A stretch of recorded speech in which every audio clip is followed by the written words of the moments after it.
কলেজে বাইরে তোমাদের কিনা আর লাগবে না, ওরিয়ন ক্যারেক্টার আর লাগবে না, তোমাদের কষ্ট করে যেতে হবে না কোনো পিকের ভিত্তে।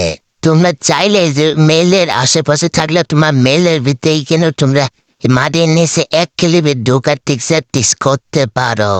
তার জন্য তোমাদের এই ভিডিওতে 100 লাইক করে দিতে হবে, 100 কমেন্ট করতে হবে, তাহলে আমি এই ভিডিওটা তার নিয়ে আসবো তোমরা কিভাবে করবা।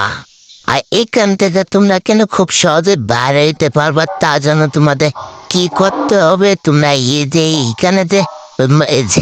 এখানে যে পুকুরটা আছে, পুকুরটার সামনে আসবা, নদীটার সামনে, বড় নদীটার সামনে আসার পরে তোমরা কি করবে, এই যে এখান থেকে খুব সহজে বাইরে যেতে পারবা। তো কলেজে ভাইবা এই টিচার কে কে করতে চাই একটু কমেন্ট বক্সে জানিয়ে যাও। আর বেশি বেশি করে লাইক করো, তাহলে আমি এই ভিডিওটা খুব তাড়াতাড়ি নিয়ে আসবো। লাইক করে দিও, চ্যানেলটা সাবস্ক্রাইব